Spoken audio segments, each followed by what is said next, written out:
Alright, what's up, AP government students? This is a screencast to help you get through Chapter 2, get through that handout, and to sort of supplement your Chapter 2 reading. Fair warning, I got the little man right here next to me.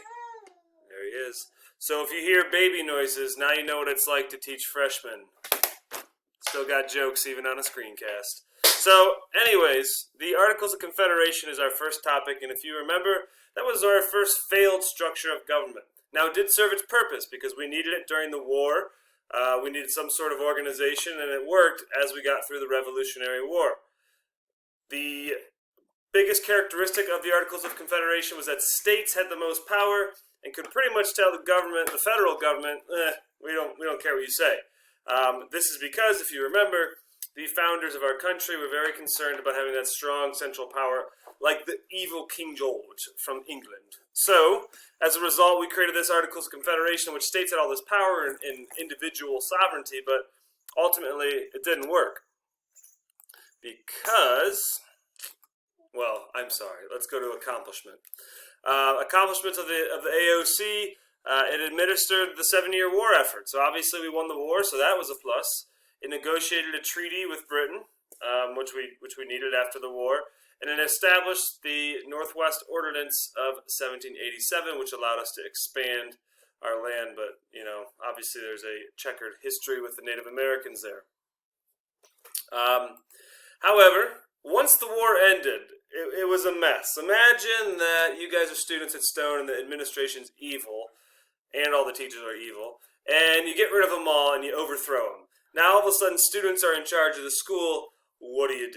That's what the country was like. It was like, okay, we've defeated the evil empire. Now, oh God, what do? And the Articles of Confederation didn't quite work. The lack of national government really led to its downfall. And as it says here again, they emphasized state power, not national unity. So essentially you had 13 separate countries. You know, Virginia did its own thing in comparison with Maryland. And that just wasn't, it wasn't reasonable to run a successful country. So it led to what's called Shays' Rebellion. And the background of this is a lot of these Revolutionary War vets really were having a hard time, and they couldn't find work. There's a depression, and they couldn't pay their mortgages on their land, and then the government would come in and take that land because they couldn't pay for it. And then they're like, well, what do you want us to do? There's no jobs. So ultimately it led to a man named Daniel Shays. He led a rebellion of about 1,200 men. They targeted courts, as it says here. They went after an arsenal. And what happened that day isn't as important as the significance, because it was stopped fairly easily, but what happened was all these government leaders were like, all right, what we're doing here ain't working. We got to fix it. And ultimately it takes us to the famous Constitutional Convention. Now the origins of our Constitution go way back to ancient Greece. Will you be quiet? In Rome. And their initial ideas of a republic, of having people elect representatives and having democracy and giving the people a voice, those ideas are essential in our founding documents. Also, things like the Second Treatise from John Locke, which you've already read, looking at the evolution of the English government and how their power sort of went from the monarchy towards the people, and then the experience of our colonists all really contributed to how we decided to set up our country here. I apologize for these little email pop-ups. They might be coming through as we do this. So you look at the Greeks, they really valued individual citizenship and everyone having a voice and the people being involved in government. They weren't as much about, a lot of these ancient societies, you had like one evil queen or king or whatever that sort of ran the show. The Greeks weren't like that. Sorry, I got a little ahead of myself here.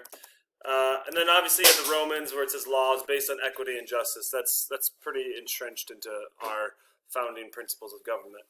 Now, it's important to remember, I said this to you in LSN, when I speak of these values, citizenship and equity and things like that, for the time, we know the founders were really only referring to white men. Obviously there's slavery. Obviously women had a different role, couldn't vote until 1918. So keep that in mind. While our founding fathers were very, very brilliant men and revolutionary, they were also flawed men, and they weren't perfect.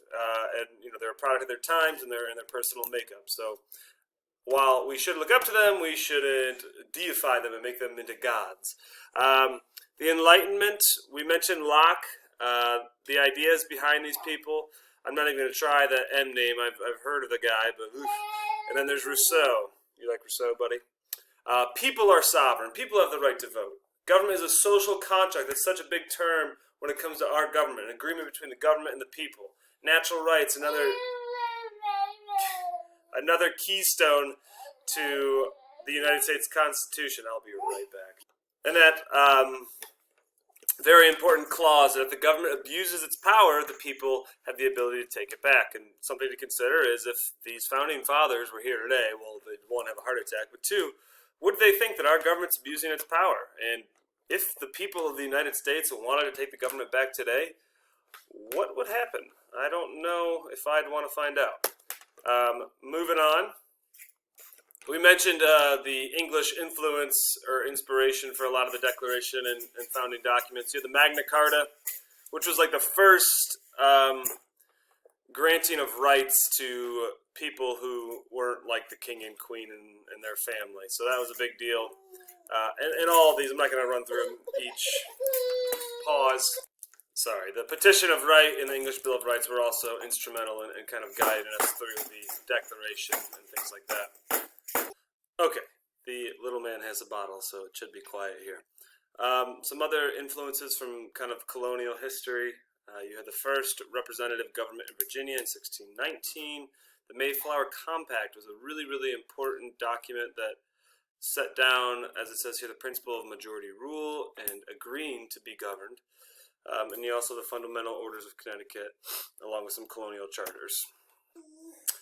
Okay, so we're getting into the Constitutional Convention here, and first you have the Virginia Plan. And the Virginia Plan was a plan that suggested a strong national government. They wanted the 3 branches of government and a 2-house Congress. Now, if that looks familiar, that's because it's kind of pretty much what we have right now. The New Jersey Plan was proposed more by the smaller states, and they had a single-house legislature. They wanted equal representation, meaning each state, regardless of population, had the same amount of representation. Sorry, I skipped around here. You also see the Supreme Court chosen by the executive. That is the case today. The president chooses the Supreme Court members with the approval of the Senate. And acts by Congress and treaties are superior to state law, which is key. The Supremacy Clause. Good Lord, it's just like class. Can't get them to stop talking. So we know the Supremacy Clause means the national government is stronger. So we see that in the New Jersey Plan. The Great Compromise or the Connecticut Compromise, that's what creates the House of Representatives and the Senate. The House gets proportional representation based off population. The Senate has equal representation, 2 per state. Now, one big part of the debate was slavery, and you have the 3/5 Compromise. Because the argument was, well, if South Carolina has this many people, should the slaves count as part of that population? So what they did was the 3/5 Compromise. So a slave technically counted as 3/5 a man. So that kind of made up for the fact that they didn't really treat slaves as true citizens, but they also didn't count for nothing when it came to the population, which now doesn't really make sense. Also, the North agreed not to interfere with slave importation for 20 years. So essentially it said, yeah, it's cool to keep importing slaves for 20 more years, which, again, when you say that out loud in 2020, it's pretty messed up. Yeah, I agree, Jack. Okay, so major features. These are all key components or principles to our government: separation of powers, checks and balances, direct democracy, supremacy clause. I don't need to say it all. We'll go over all this stuff, and all of it can be or should sound like review from your freshman year. Signing the Constitution. All right, we're going to stop here, and we'll pick up kind of from here when we come back. Thanks, and I apologize if the baby was annoying. Have a good day.